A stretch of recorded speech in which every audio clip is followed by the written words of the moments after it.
Hello, and welcome to episode 8 of Inside the Nudge Unit, the podcast that takes you right into the heart of the Behavioural Insights team. BIT was set up in 2010 by the UK government as the world's first nudge unit. We work around the world with public and private sector partners to apply the latest insights from behavioural science. Our aim is to inform policy, improve public services, and deliver positive results for people and communities. In this podcast, we speak to researchers and policy advisors from across the BIT family to discuss their fascinating work and explore the insights they're using to tackle everything from inequality in the workplace to climate change. My name is Aisling Colclough, and I'm joined by my colleague Elizabeth Costa. In this episode, we're speaking to BIT's Dr. Vera Newman and Monica Silva. We'll be exploring their work in Australia and Latin America to reduce sexual harassment and violence against women, both on university campuses and in the home. We'll then be joined by our colleagues Nida Broughton and Ravi Dutta-Powell to talk about our recent thought leadership pieces on how to apply a behavioural and experimental lens to economic policy making. So let's get started. In the wake of the Me Too movement, many governments and organisations have been searching for evidence-based strategies to combat sexual harassment and intimate partner violence. Today, we're joined by two of our colleagues, Dr. Vera Newman and Monica Silva, who've recently done some really important work on these issues in Australia and Latin America. In Australia, the Human Rights Commission reports that 1 in 4 Australian university students have experienced sexual harassment on campus or while travelling to campus. And Vera and her colleagues have been looking at how the behaviour of bystanders, that is those who are not directly involved but are bearing witness, can have a positive impact on deterring harassment on university campuses. And their hope is that this can act as an exemplar for other institutions and workplaces. In El Salvador, a shocking 67% of women have experienced some type of violence throughout their lives. Monica's been working with the Inter-American Development Bank to encourage women in the country, and indeed across Latin America, to access a psychosocial support helpline. Welcome to you both. Let's start with you introducing yourselves and your roles at BIT, and if you could give us just a quick overview of your work that you're going to be discussing today. Vera, over to you. Thanks. So my name is Vera Newman. I'm a research advisor at BIT's Sydney office, and I work across many streams of work. Today, I'm going to be talking a little bit about our work in the sexism and sexual harassment space. Thanks, Vera. Monica. Thanks, Liz. My name is Monica Wills. I'm a principal advisor in our London office where I co-lead our work in low and middle income countries. And today I'm going to be talking about our work on encouraging help-seeking behaviours amongst women in El Salvador and Honduras. Vera, over to you. Can you tell us more about the Bystander Project and particularly how it came about? Yeah, absolutely. So this project came from a piece of work about bystanders for primary prevention that the Victorian government commissioned a couple of years ago. And the project was really all about building evidence around what we can do to influence bystander behaviour, particularly for young people and men, so that they can safely challenge sexism, discrimination and gender inequality. So this aligned with the Victorian government's aims to prevent all forms of violence toward women. And we were particularly excited to work on this project because bystander behaviours are so crucial in not only changing the outcome of one particular interaction, but also to create and shape positive behaviours and social change throughout society.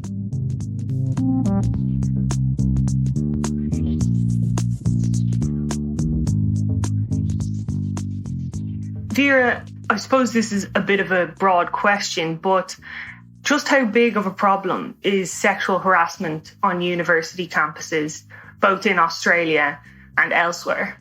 Yeah, I mean, it is a very broad question. So as Liz alluded to in the introduction, the Australian Human Rights Commission released the Change the Course report in 2017, which detailed the experiences of university students on campus. And what they actually found is that 1 in 4 students in Australia reported being sexually harassed in a university setting or while travelling to university in 2016. And 1 in 4 students also witnessed another student being sexually harassed while at university. So we know that this is a serious problem on university campuses. Vera, you've been running the project for several years now. What are your findings? What can you tell us about what you've learned? Yeah, so what we actually know is that bystanders play a really important role in intervening in a situation, particularly when they've witnessed sexism or sexual harassment. So bystanding or intervening can protect the target, it can discourage the perpetrator, and it can communicate to the others present that the behaviour is unacceptable. So what we did is we wanted to run an intervention to encourage bystanders to take action if they witness sexism or sexual harassment on campus. So we sent students and staff a series of 5 emails, and we found that our email series, or one particular email type of email, increased the number of people reporting that they took bystander action against sexual harassment by about 1/3 relative to those who didn't get the emails. And the most successful email had 2 components. So firstly, it provided some strategies or the know-how for people to take action if they witness sexual harassment. And this is really important because we know that often people intend to take action, but they don't. And this can be because they don't know what to do or how to do it when they see sexual harassment. Vera, for the nerdy listeners amongst us, you said that the intervention decreased reported behaviours. And, can you tell us a bit more about why you were looking at reported behaviours here rather than observing actual behaviour? Yeah, that's a really good question. So in the university context, it can obviously be quite challenging to look at what is happening to every single person across the course of every single day. So, ideally, if we could have had real behaviour, we would have done that. But unfortunately, short of, following every single university student around with a drone, we weren't really able to do that. So instead, what we did is we asked students to tell us, or students and staff to tell us what their experiences were. So for the particular university that we were working with, we sent out a survey to the people that were in the intervention, and we asked them about what they had experienced over the course of the previous 8 weeks. Vera, can you kind of go a little bit more into detail about the successful arms of the trial or the intervention? Yeah, so what we found and what we think was the crucial ingredient of the emails was some social norms statements that highlighted what people believe is right and what people would actually do. So, for example, one of our headlines was, most of us study on campus think it's right to call someone out for making sexist jokes or comments. And 78% said they themselves would intervene if they saw sexism and sexual harassment on campus. And so what's really great is we found that highlighting these social norms about what others believe is right and what others would do themselves is a really powerful way to change people's active bystanding behaviour. Vera, it's a really interesting set of results. So I've just come back from Australia, and for our listeners who are not based in Australia, there's currently enormous scrutiny on the culture and behaviours in the Federal Parliament House following a rape allegation, and a lot of focus on how to change cultures in workplaces and institutions across the country. Can you talk a bit about, what you think the general applicability of these results are? Do you think Parliament House and other institutions could take them on board to improve their culture? Of course. So I think that's a really great question. And I think that our results speak to a couple of things. Firstly, a clarifier. I think it's important to point out that sexual harassment and sexual assault are 2 very different things, but yes, the point still holds. For this particular project that we're talking about, it was conducted in universities, but it still holds relevance for other institutions and workplaces. In fact, we just completed a project looking at the prevalence of sexism and sexual harassment in workplaces and found that workplaces are facing similar challenges to universities. About 1 in 3 Victorians reported seeing sexism or sexual harassment while they were working remotely, and actually, perhaps somewhat encouragingly, about half of those who witnessed something reported taking action. What is important here is that actually other universities and workplaces need to recognise the particular challenges in their environment and build interventions to suit the context that they are working in. What I will say is that there is real great potential with these initiatives, but that it's also incredibly important to dig beneath the surface and understand why these behaviours are occurring and what the underlying causes are. And so you need to target your initiatives at what is really going on in your workplace or organisation, rather than hoping that, a short email intervention can radically change the deeply embedded culture in an organisation.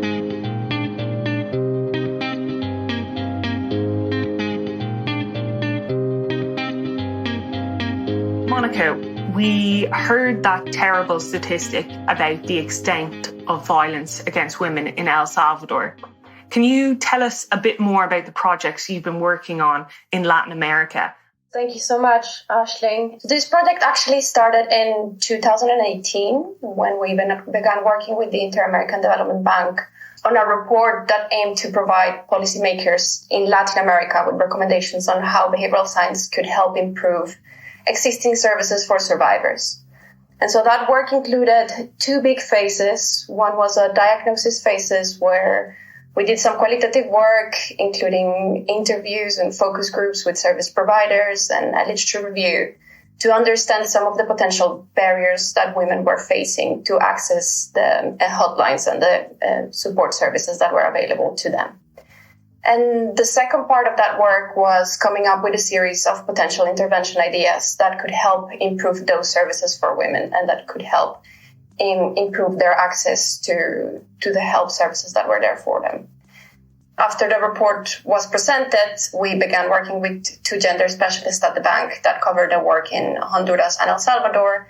They're called Montserrat Bustelo and Nida Hidalgo. And we decided to focus on help seeking in El Salvador, partly because of the statistic that you presented at the beginning. So 6 out of 10 women in El Salvador report having experienced violence in their lives. But also because of those women who report experience violence in their lives, only a third, about 30% of women, report actually seeking help. And so we wanted to see if there was something that we could do to help. Why is it, do you think, that help-seeking behaviours are so low among women in El Salvador and Latin America? So social norms play a really big role in a context like El Salvador when it comes to gender-based violence. Most women have experienced violence in their lives, 6 to 7 out of 10. And only a minority seek help. Only a minority report. Only a minority access the services. So there's a lot of prevalence. Prevalence is quite high, and that prevalence is also found in the perception of people, the people that we spoke to. What we did in order to understand some of the barriers was mapping out what we call the end-user journey, or in this case, the help-seeking journey women go through when they're trying to access the support services. We broke that journey down into 3 stages in order to identify all of the behaviors that we could target. So the first stage is awareness, and that is women identifying their situation or their relationship as a violent one, realizing that they're in a violent relationship. The second one is making the decision to seek help, to report, to do something about it. And then the third one is taking that step, so actually doing it, accessing the services.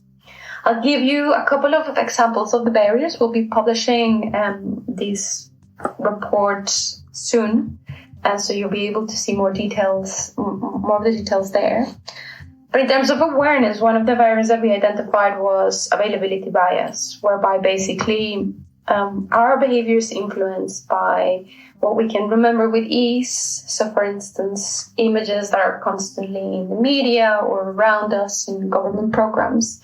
And what we found is that women or gender-based violence tends to be portrayed more as physical violence on those sort of campaigns than other types of violence. And so women who are experiencing psychological violence, emotional violence, economic violence, other types of violence are less likely to see the services as something that is there for them, something that can help them. So there's a barrier there. In terms of them making the decision, we found that there's a huge intention-action gap. And that's partly caused by uncertainty aversion. So what we found is basically that women are very scared of what's going to happen next, of what will happen if they actually seek help, or if they go to somebody, or if they tell someone what they're going through. And that fear is not only related to things like, oh, how will I provide for my children? Where will we live? But it's also about things like, who is going to pick up the phone when I call the hotline? What are they going to ask me? How long is this call going to take? Is he going to notice I'm on the phone? Is that sort of thing that is very present in their minds when deciding whether or not to seek help. We also found what we're calling anticipated stigma. And so women factor that in when making the decision as to whether or not they'll seek help.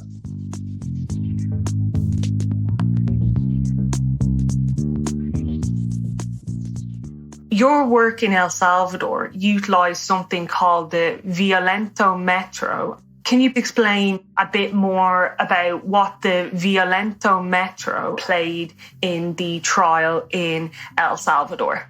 Of course, yeah. So it's violentómetro. You said it very well, Aisling.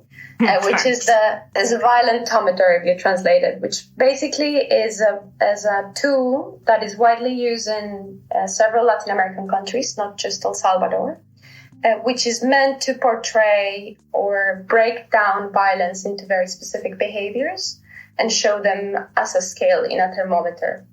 The idea behind this was to show women that were experiencing behaviors perhaps towards the bottom of the thermometer, that the support services were also there for them, and that the situation could very rapidly escalate to one of the more complicated or more serious behaviors towards the top of the thermometer, rather than being a slow step-by-step linear progression, if that makes sense. In order to do that, what we did is that we turned the violentometer into a wheel, so presenting violence in a cycle.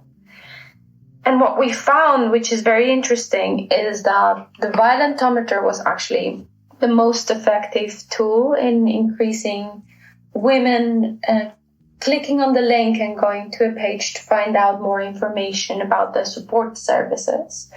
In comparison to a control group, we saw a 157% increase in women accessing that information.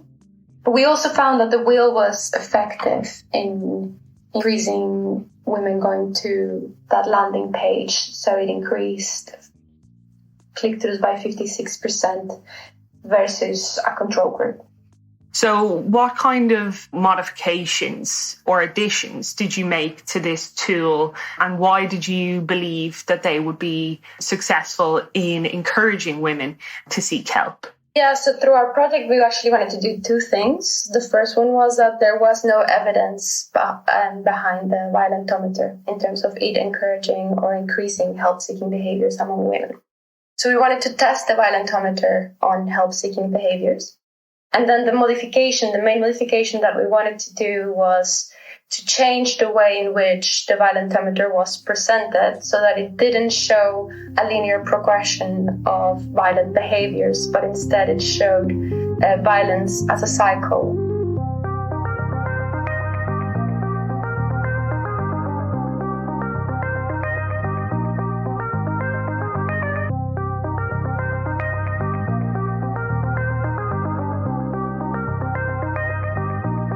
I think one of the most distressing elements of COVID-19, and particularly the COVID lockdowns around the world, has been the rise in intimate partner violence.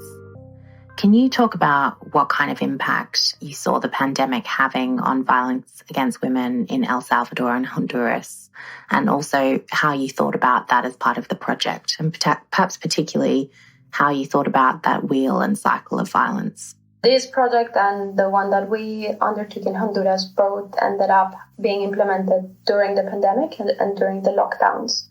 And one of our main concerns when we were thinking about how to adjust this work to a context where women will be indoors trapped with their perpetrators was, how do we reach out to them? How do we get in touch with them? How do we make sure that this information is actually getting to the women in a way that they're still safe, right? So there were two considerations. One is we need to make sure that they're still able to access these health support channels. And the second one was it shouldn't be too salient to make sure that we're not putting women in a situation of danger. And so what we did at the end was that we implemented these experiments on Facebook. In El Salvador, women have access to Facebook through their core mobile phone contracts, so they can access it unlimitedly.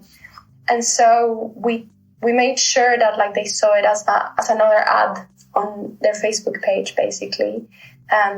And it led them to the support channel hotline, as well as a WhatsApp group and other pages with information. What we found in Honduras is that women who were exposed to the image displaying this contrafactual thinking or addressing sunk cost were 12% more likely to visit a landing page with support services information and links to the hotline and a WhatsApp group. We also found that women that saw an image that aimed to address uncertainty aversion, which is one of the barriers I mentioned earlier, were 20% more likely to visit that page. Our secondary analysis, actually, which is also interesting, was measuring whether or not women actually clicked on the support services, on the hotline link, as well as the email link, the WhatsApp link. And we found that all of the images that we created for this trial increase women's propensity to go to those services through that landing page. I see. And so there was nothing on their phones that would have identified that they were accessing this information.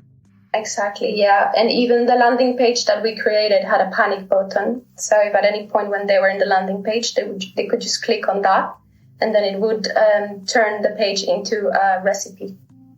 So as if they were Googling a recipe. That's amazing. Very well thought out. In the trial in Honduras, you mentioned the sunk cost fallacy of leaving a potentially violent relationship.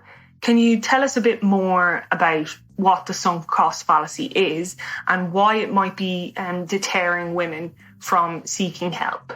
Absolutely, yeah. So the sunk cost bias in this case, or fallacy, it's basically a cognitive biases that causes individual to take into account previous costs when making a decision about the future or previous investments. And so what we saw through our qualitative work was one of the considerations that women had when making the decision whether or not to seek help was what they had built with their partner, be that a house, a family, a relationship they had invested many years of their lives into. And one of the things that we wanted to do through this intervention was leveraging what we're calling contrafactual thinking. So try not to focus so much on that sunk cost or the past of that relationship, but actually encouraging women to see themselves in the future, to look into the future and try and see what life could be like in a different scenario. And for that purpose, we basically created a story, a very short story, because this is just a part of a Facebook ad, where a woman was telling another one how her life changed after leaving the perpetrator and what it was like for her now that she was able to get support in the support services. It's super interesting listening to both of you talk about the details of these specific projects. To what extent do you think this is a shared challenge and endeavour across Latin America, across the world? I want to sit on the fence here a little bit and say that there is a shared approach, but that it needs to bear in mind the differences between the context that we're working in. And it's really important to focus on differences in context. So you can't just package up an intervention and slap a new sticker on it and hope it does the same thing. You need to firstly understand the context that you're working with and prepare the organisations or the workplaces or the universities and the people in there. You then need to implement the intervention, whatever that intervention or solution is. And then you need to evaluate that to check that it's working and to sense check that nothing is backfiring, essentially. And I think that's where, the first steps of approaching this challenge come in, preparing your organisation and wherever it is that you're trying to make change and understanding the specific barriers and the specific challenges that arise in that context. I very much agree with what Vera said in terms of the importance of always tailoring whatever you're doing to the local context, especially when you're looking at support services, because a very slight difference in how a service is presented, portrayed, how you access it can create a barrier. And so it's important that you focus on understanding the context as much as you are applying what we've learned in our context. So that's one. I also think that, just to complement Vera's point, that what's really helpful about what we've done is that we're breaking a very complex challenge into more addressable behavioral steps. And part of what we did with the help-seeking journey was exactly that, because sometimes you say something like, oh, we're encouraging women to seek help.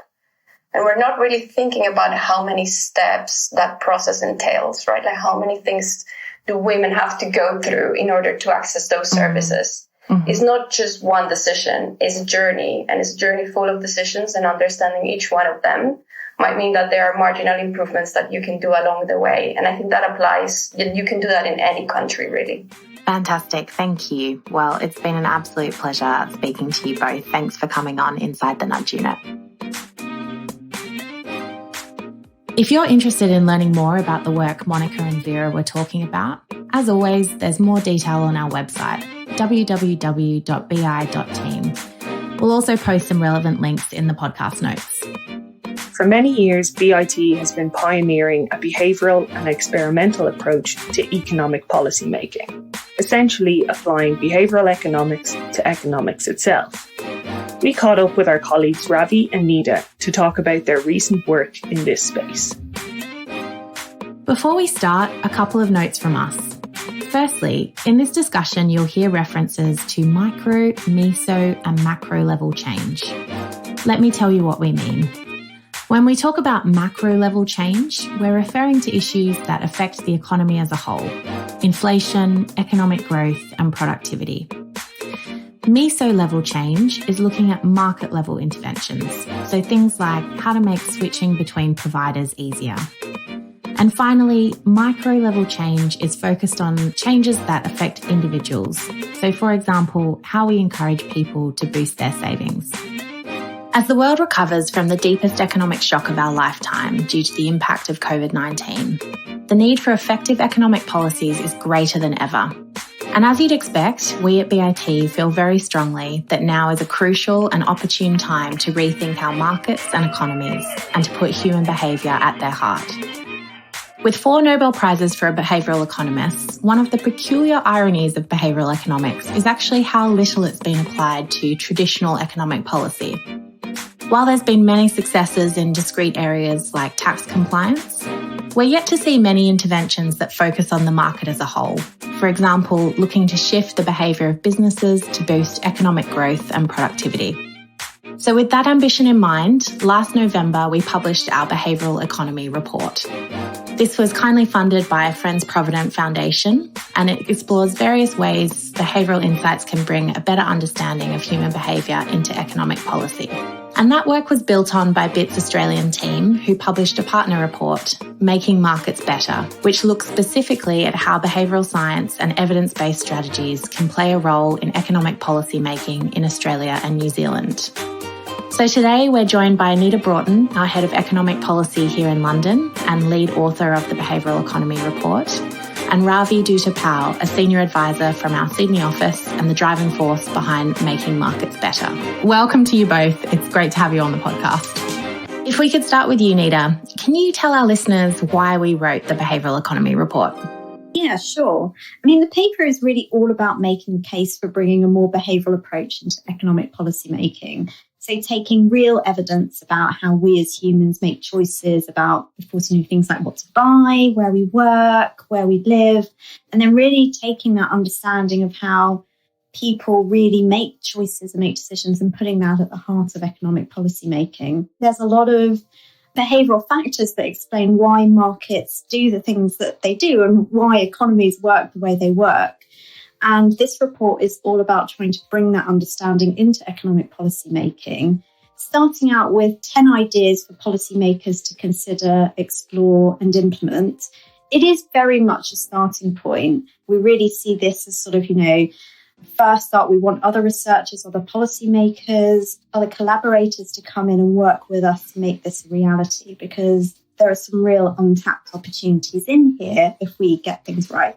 Absolutely. And, market failure is a very familiar terrain for economic policymakers and economists generally. And what we're really doing here is making the case for another class of market failures, which are those that stem from behavioural biases. We call these behavioural market failures. And for those who haven't read the Behavioural Economy report yet, and we hope that all of our listeners will read it, can you give us an overview of what are the 10 ideas we propose to overcome those behavioural market failures? Sure. So we split these 10 ideas into 3 different areas, what we call micro, meso, or market level, and macro. So the micro level ideas are all about individual behaviour. So prompting individuals to do things, in what we think of as a sort of nudge by nudge basis. So things like prompting consumers to switch, prompting job seekers to apply for training or apply for new roles in growing sectors, prompting people to think about how to manage their money better, perhaps save in different ways. So that's the sort of first section. And I think in that area, actually, behavioural economics has already been relatively influential. Mm-hmm. And it's really about finding new opportunities to do even more to make policy across the board more effective, particularly in some of these areas around employment, consumer savings policy. Yes. And then the next section is really about meso and market level ideas. So this is all about how, in the presence of behavioural biases, suppliers often have greater incentives to exploit those biases, so often making products and services and switching more complicated rather than competing on things like quality or price or value for money for consumers.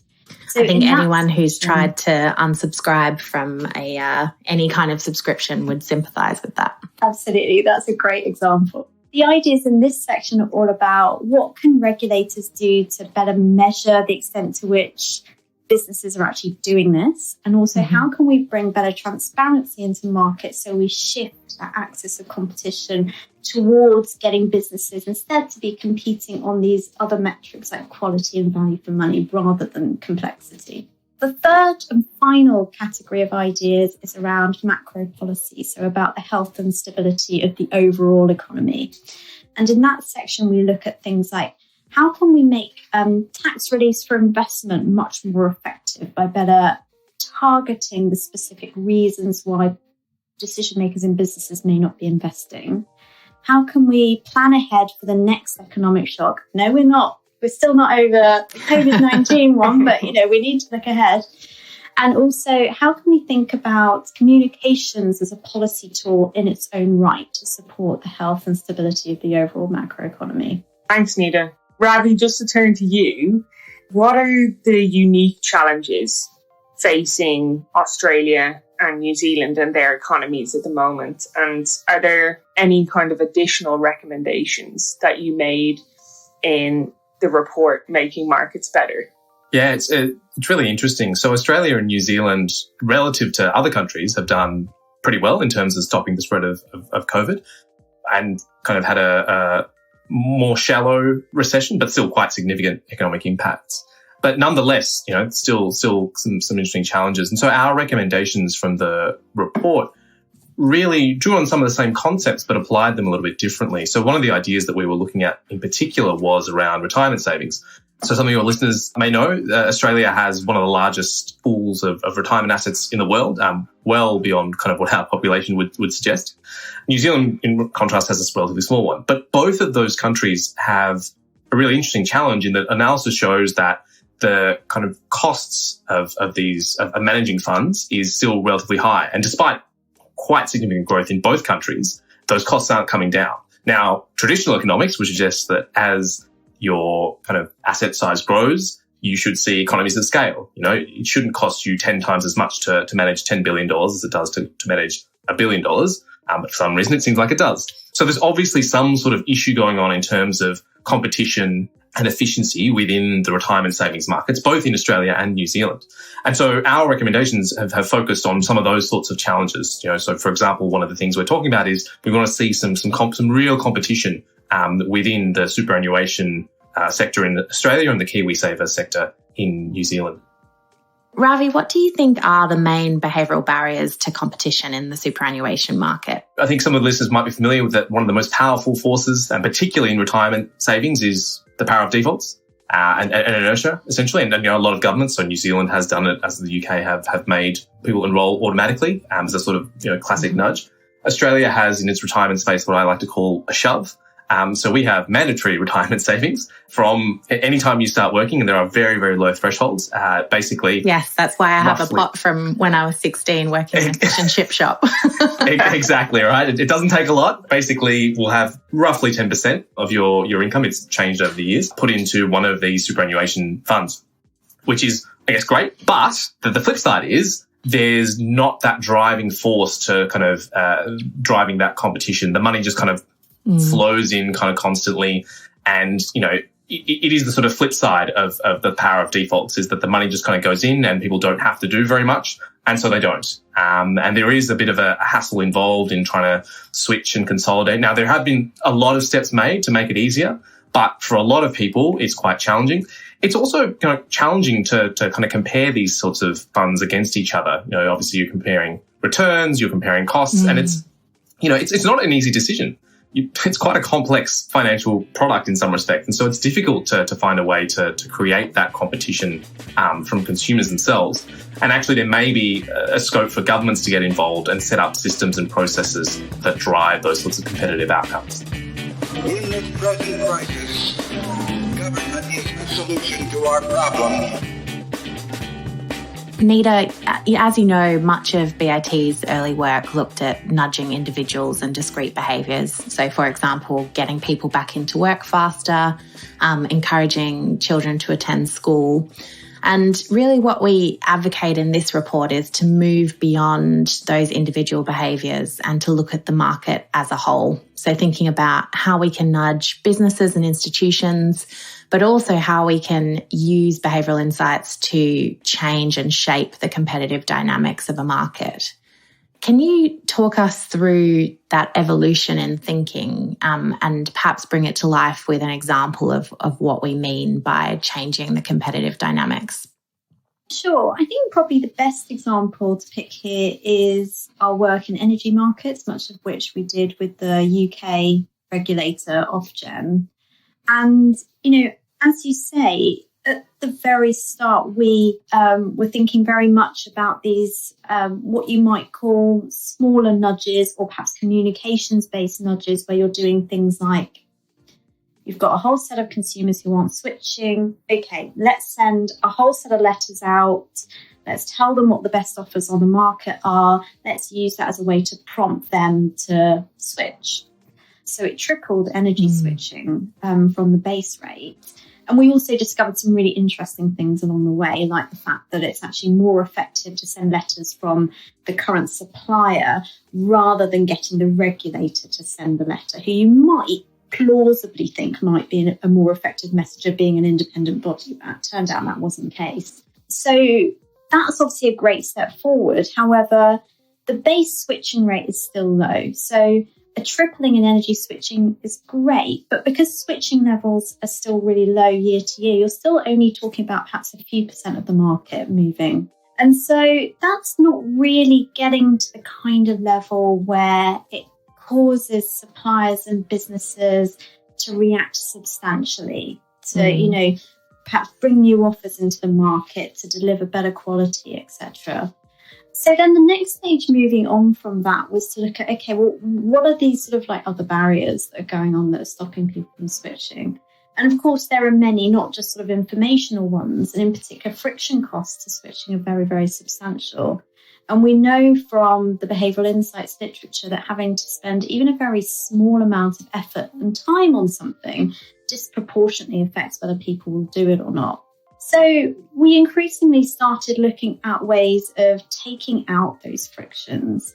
And a more recent programme of work that Ofgem did that we supported on through quality assurance looked at effectively collective switching.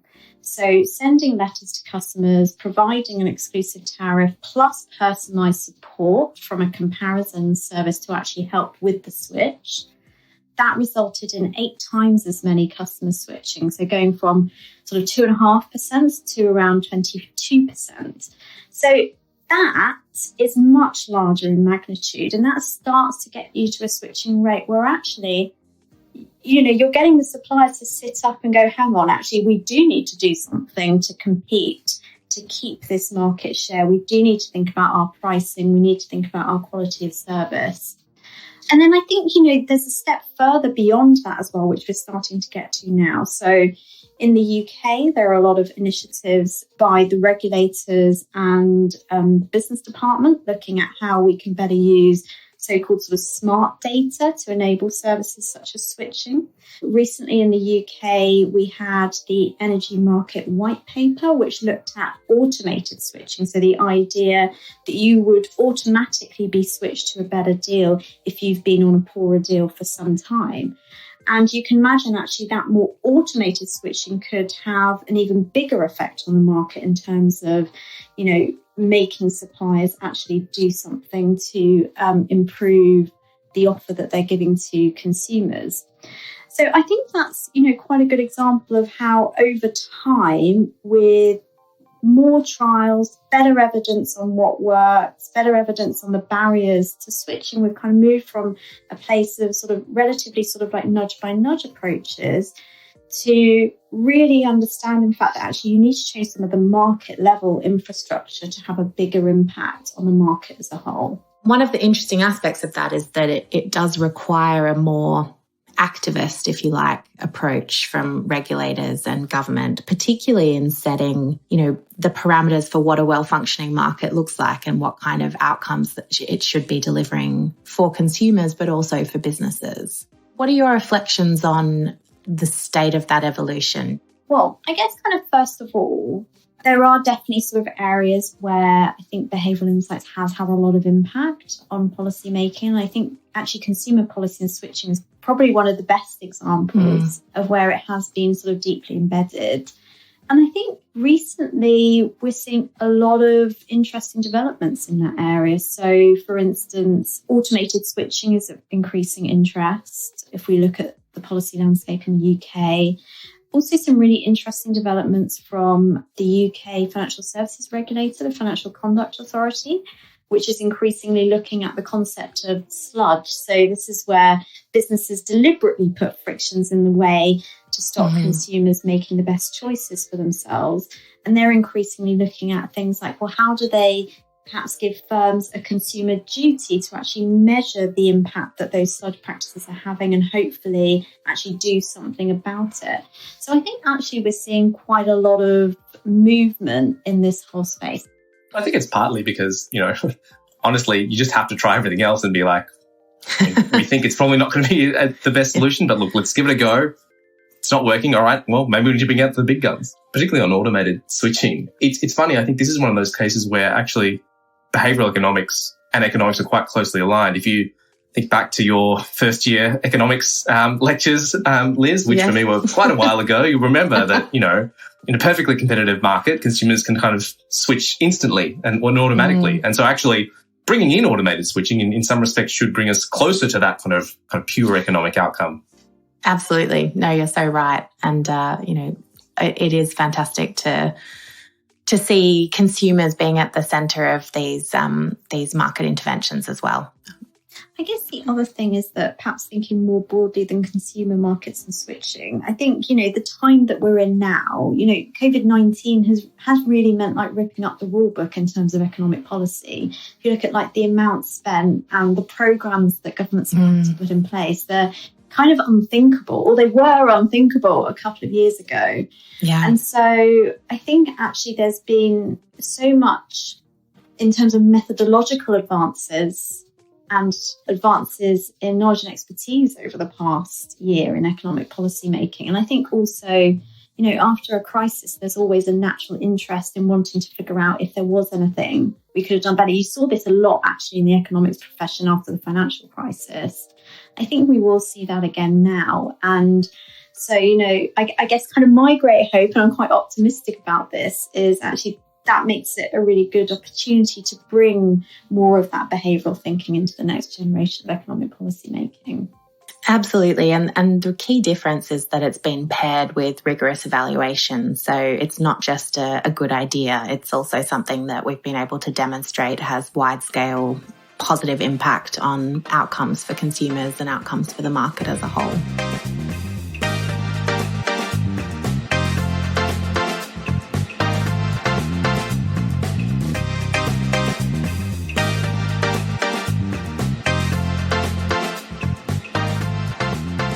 So what are we going to do next? Well, the main thing to say is that we're looking for collaborators, whether that's other researchers, policymakers, regulators, across all of the areas that we outline in the report, would love to work with others more on all of these things and, many related questions as well. I think perhaps if I might talk about like 1.5 things that I'm most excited about. The hard thing I wanted to mention is that we've talked a lot about markets from a consumer perspective throughout this conversation. And one thing I wanted to say is that I think another really untapped area is businesses themselves as consumers. So your small business trying to find the right accountant, the right lawyer, the right training provider, the right customs agent, for example, they face many similar problems actually to consumers in terms of difficulty navigating the market and finding the right option. And so, I think there's so much to do there. Would love to do more there. The other sort of big area where I'd really love to see sort of more action is, and I slightly alluded to this earlier, was planning ahead for the next economic shock. So in response to COVID-19, governments had to stand up hundreds of billions of pounds worth of programmes in a matter of days and weeks, really. There was so little time to figure out how to do it well, how to use data science, how to use behavioural insights to really fine-tune and design some of those stimulus policies like cash payments as effectively as possible. And, we do pandemic planning in the sense of we, do sort of drills in advance to see how the health system might cope with a shock. But we don't really do very much like that in economic policy making. And I really think that we should. So I'd really like over the coming months and years to see sort of greater data science and behavioural insights brought into the macro policy toolkit so that we're better prepared next time. So things like building data, infrastructure, know-how and BI expertise on how to get stimulus spending to where it's most needed and fast. Having a better handle on how narratives in the economy and sentiment are affecting the way consumers and businesses respond to stimulus policy. And also bringing in some rigorous methods to rapidly challenge, test and measure stimulus policy as it's developed and rolled out so that we're really prepared next time we've got this sort of fast-moving set of events that we need to respond to quickly and effectively. I couldn't agree more. And I think really many economic policymakers around the world will be, nodding emphatically as they hear you say that as well. So, if there's anyone out there who would like to work with us on that agenda, we're very open to those conversations. Would love to hear from you. Ravi, what do you want to do next in Australia and New Zealand? So, like Nida, I think there's a couple of things. So the first is similar to the sort of testing idea. One of the things we've done a little bit of and we'd love to see more of is just some of this rapid testing, particularly using some sort of online tools where even if we can't necessarily do a field trial, there's always ways that we can test consumer behaviour in an online environment. You can often get really good insights. We've done trials similarly in the energy space where we tested different formats of energy information documents. And we actually found that different formats can change people's behaviour and decision making. So actually providing complex information up front makes people make worse decisions. But if that information isn't there, they have less confidence in the document. So more of these sorts of kind of consumer-based tests, whether in the field or online. And the second one in particular that I'm interested in, and again, I sort of alluded to it earlier, is testing some ways of driving competition in the superannuation and the KiwiSaver sector. I think that's an area that is ripe for change. And whether that is obviously in the competition side or also on the side of thinking about how do we make those things more sustainable. We just released our report on greening pensions. I think a lot of those ideas would be really interesting to think about. How can we put what is this giant pool of assets in Australia at least? It's $3 trillion plus, so about £1.5 trillion plus. How do we put that to good use and make sure that is being spent and invested as sustainably as it can be? Absolutely. And as Ravi said, we've just published a report on greening pensions, which is on our website, and we'll hopefully speak about that on a future episode. Look, thank you both for joining us. It's been a brilliant conversation. If any of these ideas have sparked ideas in your mind, please get in touch. We'd love to hear from you. But for now, Ravi, Nida, thank you for being on Inside the Nudge Unit. Thanks, guys. Thank you. That's it for episode 8 of Inside the Nudge Unit. We hope you enjoyed your time learning more about our work. If you really enjoyed it, please subscribe, give us a rating, and tell your friends. In the meantime, if you'd like to find out more about the Behavioural Insights team and what we've been up to, please visit our website at www.bi.team. You can also follow us on Twitter, LinkedIn, Instagram, Medium, and YouTube. If you want to get in touch about running behaviour change projects in your own organisation, please send us an email at info@bi.team. We'd love to hear from you. Thanks again for listening. We hope you return for more Inside the Nudge Unit podcasts soon.